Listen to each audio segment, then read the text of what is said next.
bienvenue sur Monaco Info. Tout de suite, vos titres en images.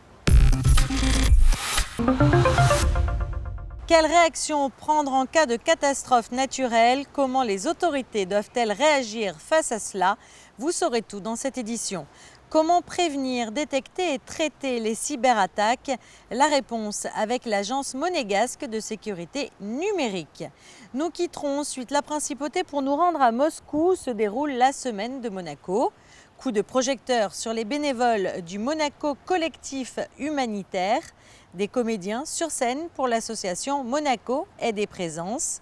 Focus sur l'exposition de Christian Bonavia qui se tient jusqu'au 14 octobre à la YAP. Et puis nous terminerons ce journal avec du sport et les U13 de la section water polo de l'AS Monaco Natation.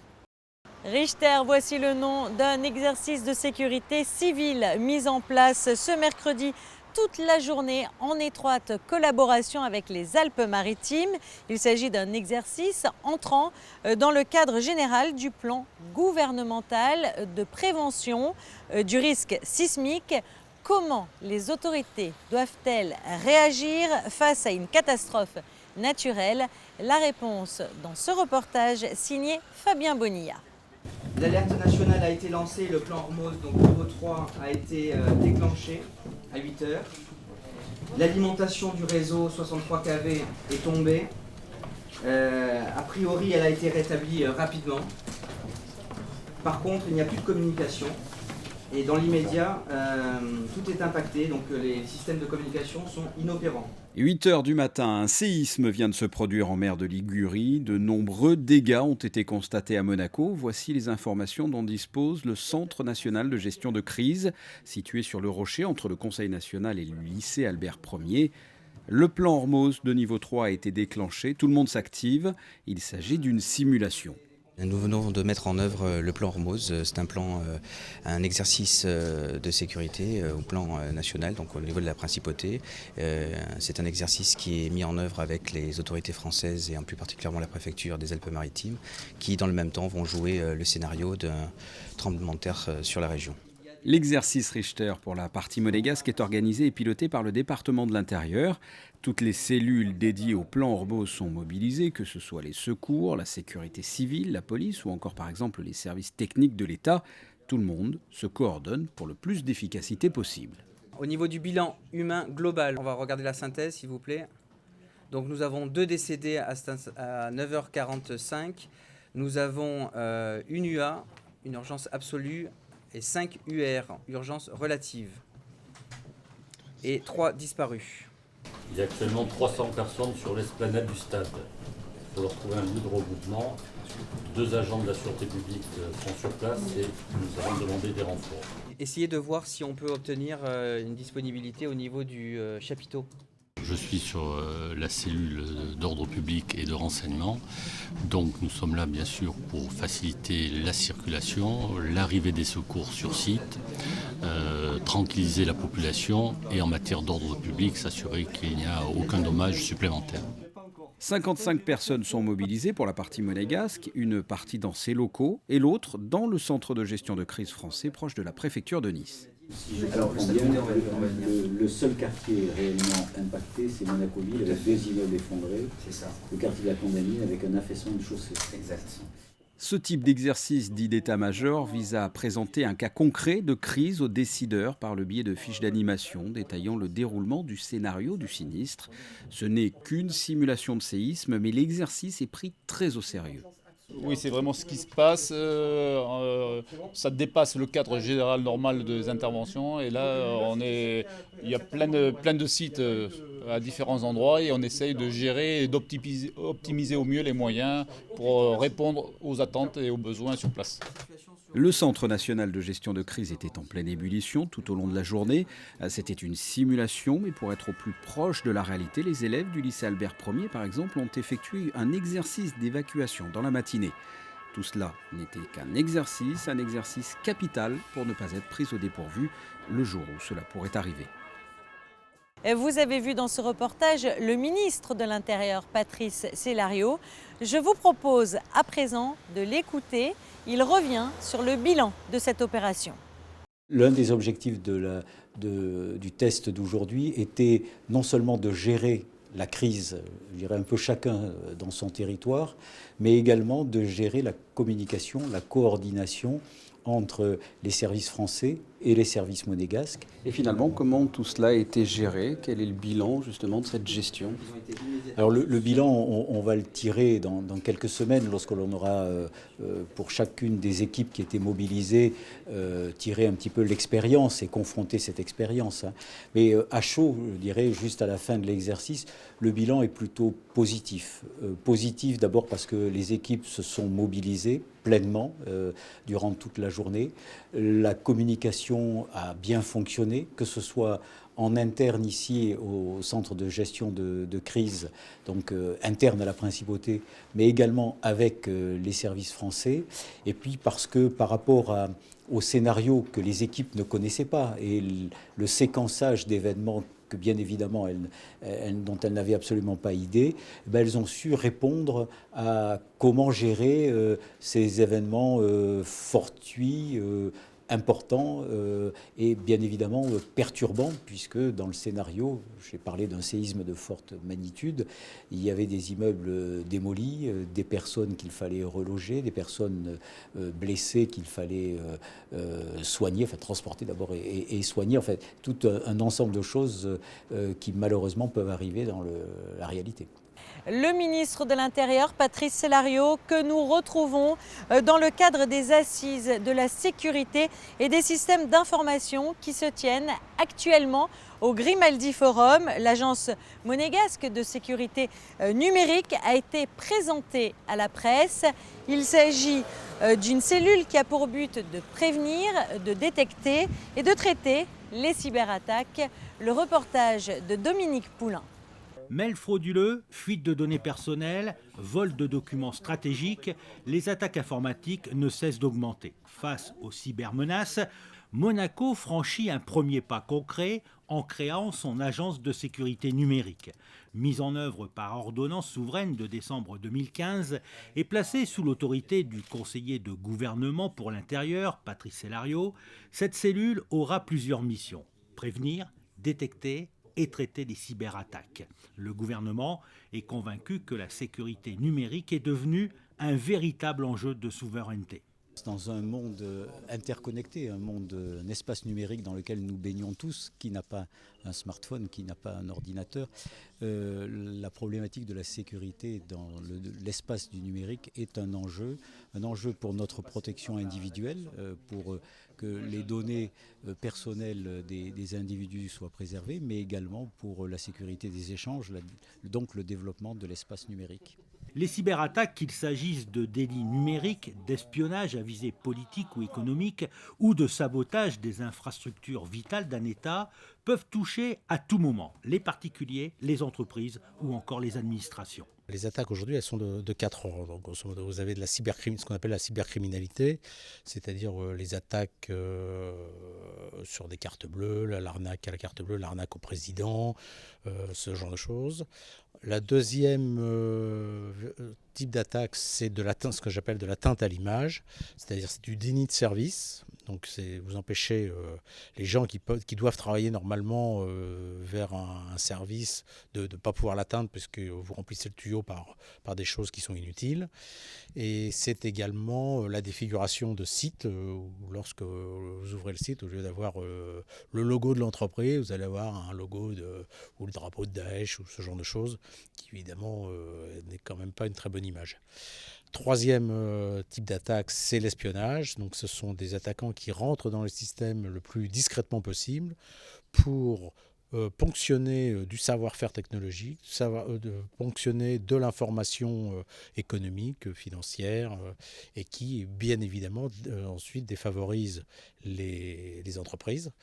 Et le dernier type d'attaque, c'est le sabotage du genre de TV5 Monde, qui a été extrêmement connu en France, mais il y en a d'autres qui ont été moins connus et moins médiatisés.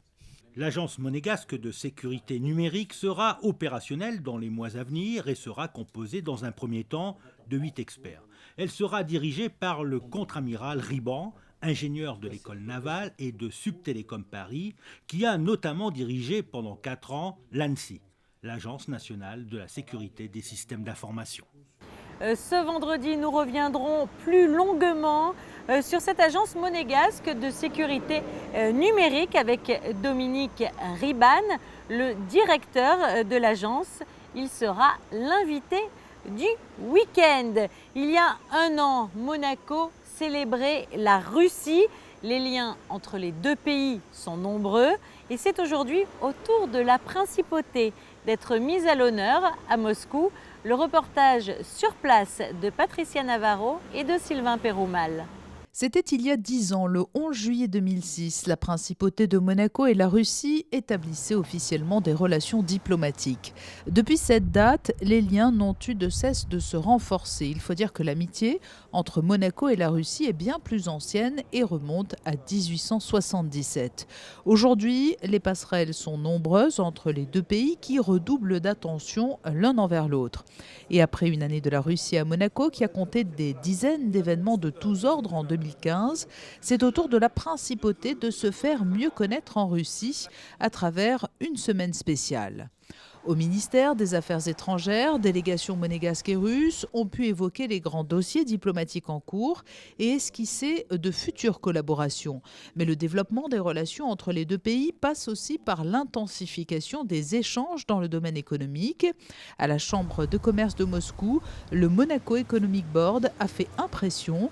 45 entrepreneurs de Monaco représentant 30 sociétés se sont fait les ambassadeurs de l'économie monégasque avec ses nombreuses facettes du secteur bancaire à l'agroalimentaire en passant par l'immobilier, l'automobile ou l'événementiel.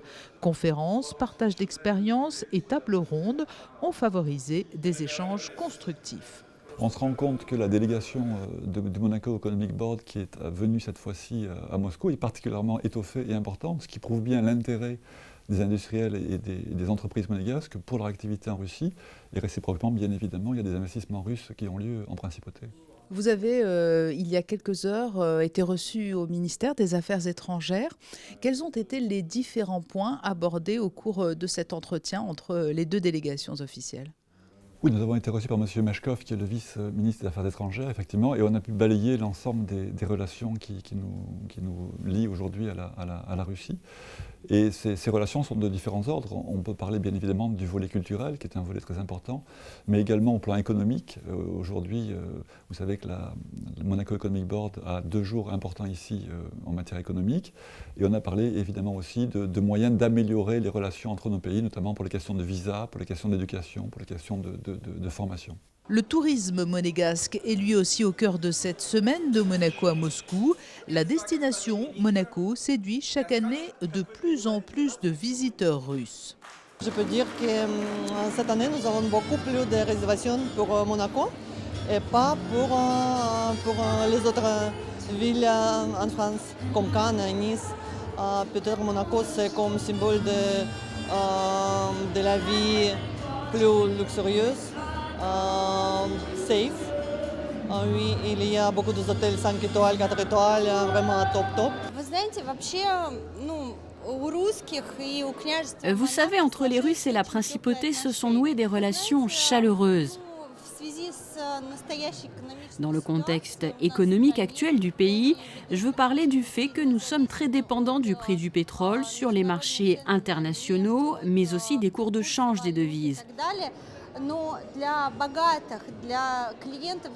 Et pour les personnes riches, pour lesquelles les vacances doivent être prestigieuses, eh bien Monaco reste la destination par excellence.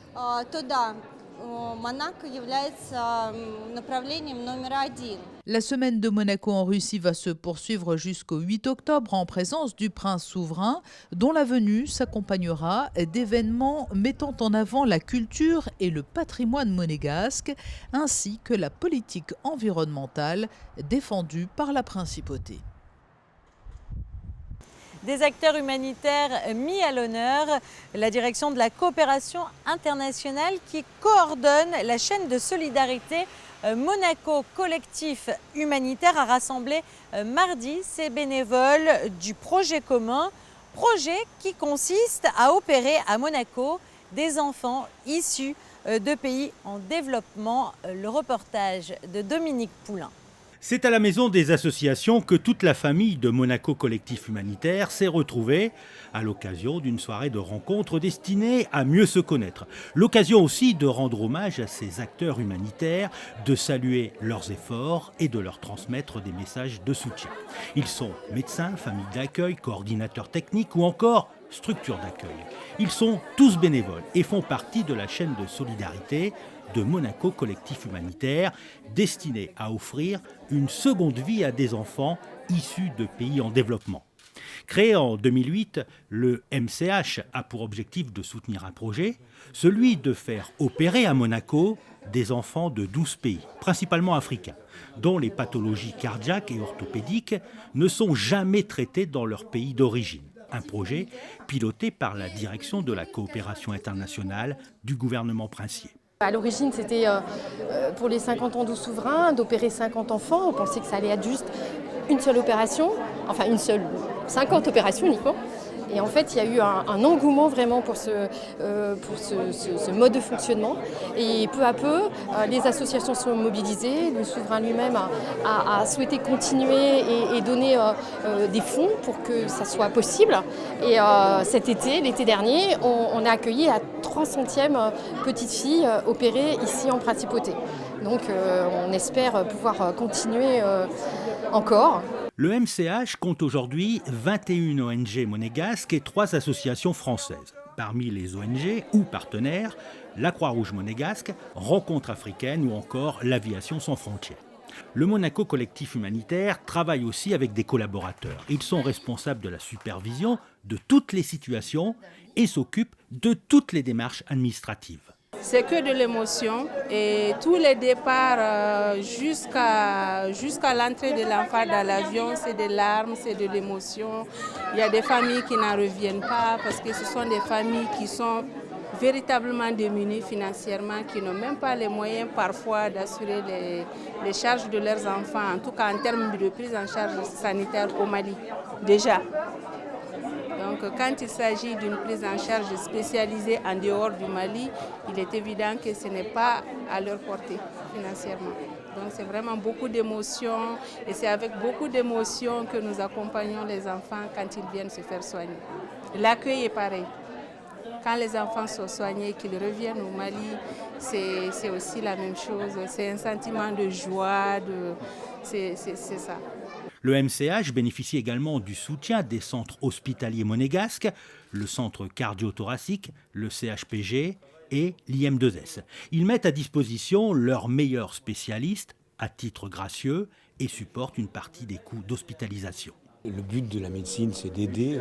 On décide de faire de la médecine quand on est jeune pour aider les autres, pour se satisfaire intellectuellement, pour progresser dans la vie, mais pour aider les autres, c'est une des grandes composantes du soi. Et là, c'en est la caractérisation la plus merveilleuse, puisqu'on va aider des gens qui en ont extrêmement besoin, vraiment extrêmement besoin. Ça leur fait un plaisir fou, ça leur apporte un bonheur fou. Et comme on n'est jamais plus heureux que quand on donne soi-même, finalement on donne beaucoup, on donne du temps, on donne même de l'argent, on donne des déplacements. Et finalement, tout le monde est heureux. Vraiment, c'était une très belle œuvre. Je suis très content, très fier d'en faire partie. Ainsi que mon équipe, d'ailleurs. Mon équipe, pareil, on est exactement sur la même longueur d'onde. Aujourd'hui, Monaco Collectif Humanitaire a un autre projet, celui de monter une salle d'opération au Mali afin que les enfants soient soignés sur place, ce qui permettrait ainsi d'opérer encore plus d'enfants. Dans le reste de l'actualité, sachez que le Conseil des conférences épiscopales d'Europe se réunit en session à Monaco jusqu'à dimanche. Alors différents rendez-vous vont ponctuer cette session comme une rencontre avec le souverain et une grande célébration eucharistique au cœur de la cathédrale. Le père Patrick Keppel et Thomas Deus vont suivre pour vous tout ceci à découvrir donc très prochainement sur Monaco Info. Théâtre solidaire, les jeunes comédiens du studio de Monaco sont montés sur les planches du Théâtre des Variétés pour une représentation en faveur de l'association Aide et Présence. Le récit d'Alexandra Pagny.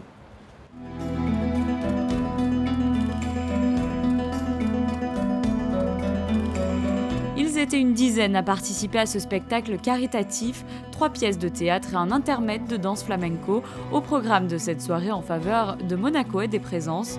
Cette association humanitaire œuvre depuis plus de 35 ans auprès d'enfants à travers le monde dans les domaines de la santé et de l'éducation. L'idée de ce spectacle est née d'une volonté de faire jouer des jeunes de la principauté pour des enfants défavorisés. Des scénettes pleines d'humour au programme de cette soirée placée sous le signe du partage. C'est assez gai, mais avec un mélange de textes quand même classiques.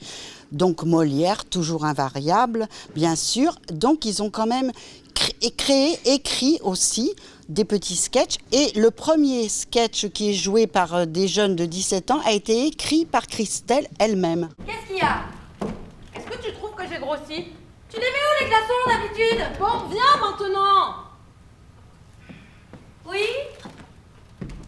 Bon, sincèrement, est-ce que tu trouves que j'ai grossi?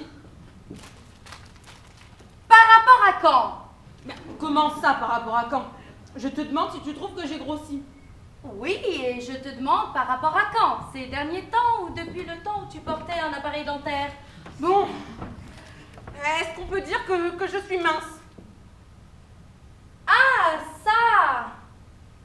Non! Moi, je joue dans une seule pièce, ça s'appelle le tribunal des choses. Ça se passe dans un tribunal, premièrement, d'une chaise qui s'est cassée sous mon poids. Donc, on a plusieurs personnes, les avocats, à chaque fois, c'est des duos. On a les 2 avocats, le Grégoire et une autre fille. Et ça dégénère. Et ça part sur des tirades, des enchaînements, ça redescend, ça remonte et voilà. Je fais 2 pièces, donc une petite et la principale, où il y a tout le groupe qui fait en fait.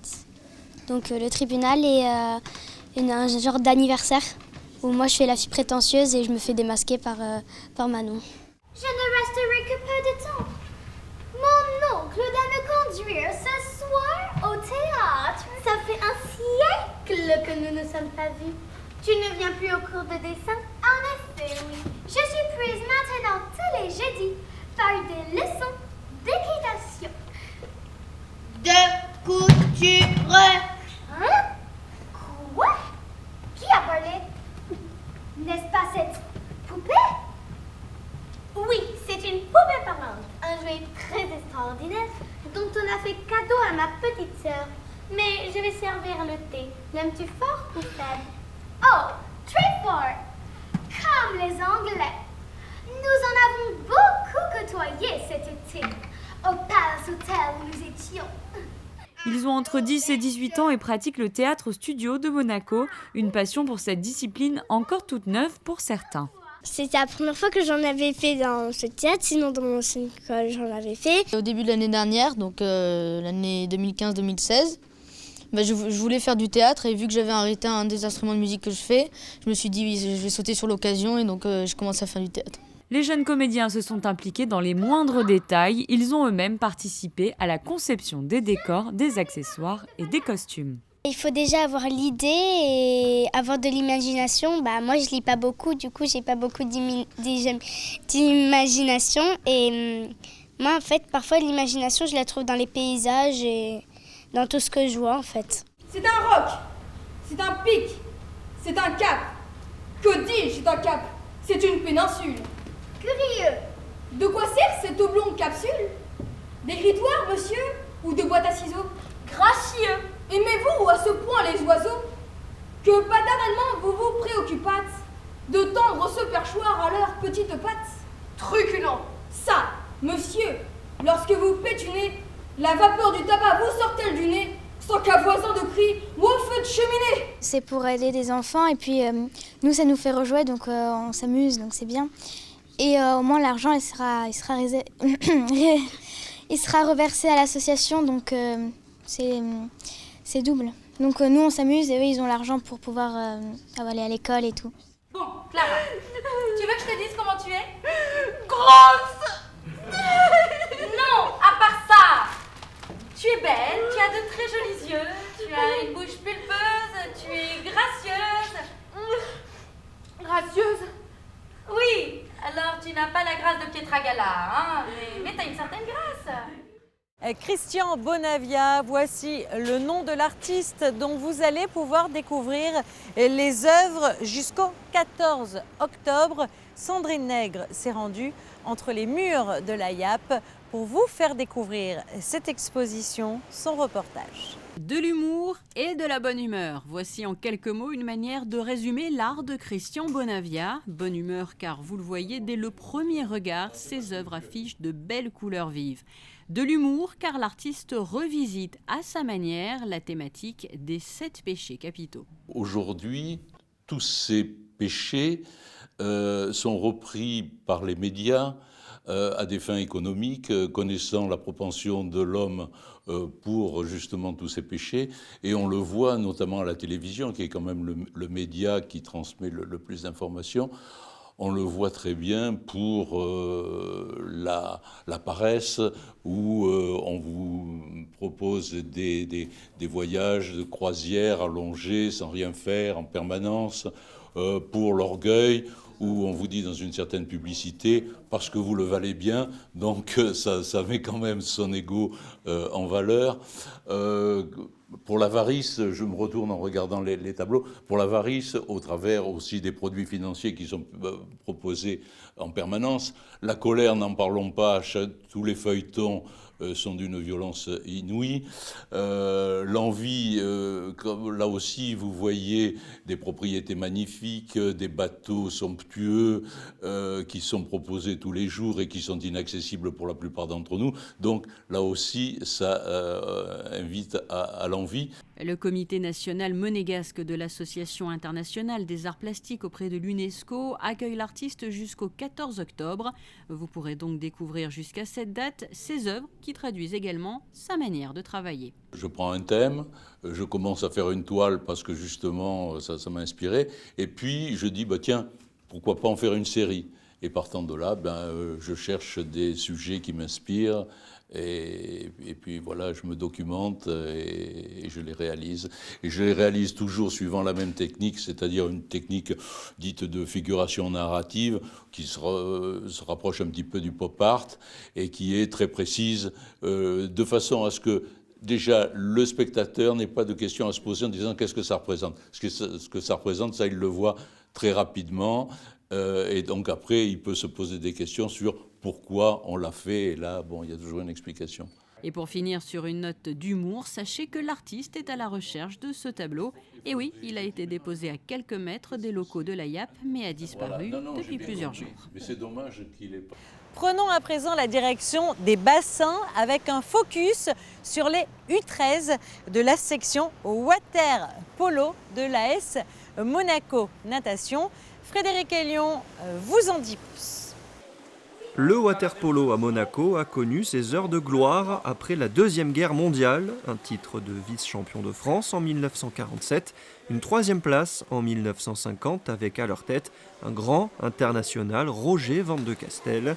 Actuellement, l'équipe évolue en National 3 et pour retrouver les sommets, la section water-polo de l'AS Monaco Natation mise sur la formation avec la création de la catégorie U11 cette saison et un gros travail sur les U13. C'est la base de la future équipe Fagnon, de la future équipe première. C'est le plus important, c'est la base de la pyramide. Donc, on a effectivement une équipe, un groupe 9 ans et 11 ans. On recrute depuis l'année dernière sur des 9 ans et des 11 ans. Et donc avec les 13 ans, c'est un palier supplémentaire pour accéder après à la catégorie 15 ans, qui après pourra évoluer en championnat de France de National 3, à l'âge adulte, voire à l'âge de 17 ans pour les meilleurs éléments. Les U13 évoluent dans le championnat PACA avec un effectif d'un peu plus de 20 joueurs. 7 sont dans l'eau lors des rencontres, 15 peuvent être inscrits sur la feuille de match. Les jeunes monégasques travaillent les positions de base du water-polo, apprennent à vivre en groupe et sont confrontés dès le plus jeune âge au haut niveau. La particularité du championnat PACA, c'est qu'on a 5 des meilleurs clubs de Pro A, donc qui ont leurs équipes de 13 ans dans ce championnat. Donc c'est vrai que c'est un petit peu difficile pour exister, mais du coup ça nous fait une belle adversité et ça exige d'avoir des contenus de qualité au niveau de la formation des jeunes ce qui permet voilà, de voir si ce qu'on leur enseigne, ce qu'ils apprennent fonctionne dans ce championnat. L'équipe s'entraîne 3 fois par semaine au programme de chaque séance, échauffement à sec en bord de bassin, 45 minutes de natation, des déplacements sans ballon spécifiques water-polo, puis un travail de passe avec ballon avant une opposition avec cage, un sport exigeant mais qui plaît beaucoup. En fait, avant je ne le connaissais pas, j'ai suivi mon frère et ça m'a plu. Qu'est-ce qui te plaît justement? Qu'est-ce que tu aimes dans ce sport?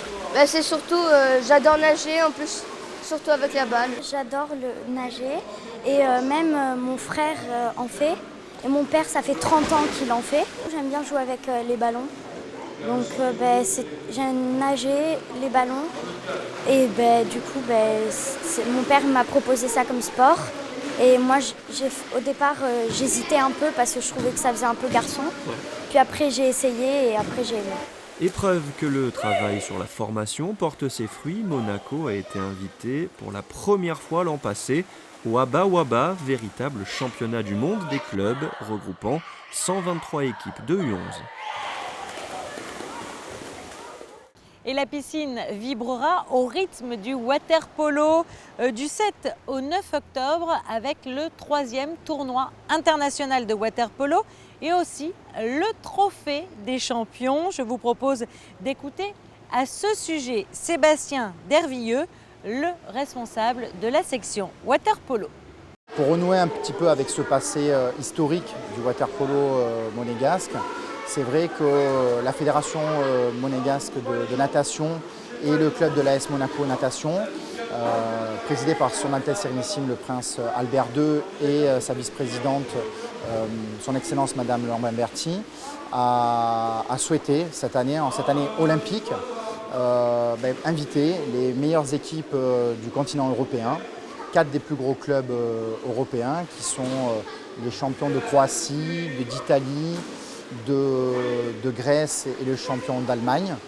Et ce plateau exceptionnel représentera 17 médaillés olympiques, qui ont été 17 médaillés olympiques aux Jeux Olympiques de Rio. Et donc c'est vrai que ça renoue un peu avec ce passé historique du water-polo monégasque. Outre ce plateau en parallèle du Trophée des champions, il y a le 3e tournoi international avec l'équipe de Monaco. C'est un tournoi qui sert de préparation en ce début de saison pour toutes les équipes et qui va regrouper aussi donc, les équipes de Lausanne, water-polo, qui est la 2e division nationale suisse, l'équipe de Pont-de-Clé, qui est en Nationale 2 française, et l'équipe d'Antibes, qui est dans le même championnat que nous, à peu près du même niveau que Monaco. Voilà, donc c'est des équipes qu'on va affronter lors de ce week-end du 7 et 9 octobre prochain. Et si l'eau de la piscine sera bonne, qu'en est-il pour l'eau de mer? Les plus courageux pourront-ils encore profiter des joies de la baignade? La réponse avec la météo. Vous pourrez encore profiter ce week-end de beaux instants ensoleillés. L'eau de mer sera fraîche, mais encore douce pour la saison. Elle sera à 22 degrés. Après quelques légères averses dans la nuit, vendredi, le soleil sera au beau fixe, accompagné de températures agréables. Elles oscilleront entre 16 et 23 degrés. Peu de changements pour samedi, avec des températures stationnaires et un temps toujours très doux. Tout comme dimanche, seul changement, plus de soleil le matin que l'après-midi, les nuages s'invitant en cours de journée. Le début de la semaine sera quant à lui mitigé, car si lundi le ciel sera bien bleu, mardi il perdra de sa splendeur et tirera vers le gris, temps annonciateur de la pluie qui sera au programme les jours suivants. Retrouvez à présent José Sacré pour votre magazine Rencontre. Il est accompagné de Jean-Christophe Maillot. Ensemble, ils évoqueront la saison 2016-2017 des Ballets de Monte-Carlo. Et puis quant à nous, on se retrouve très vite sur Monaco Info. Au revoir.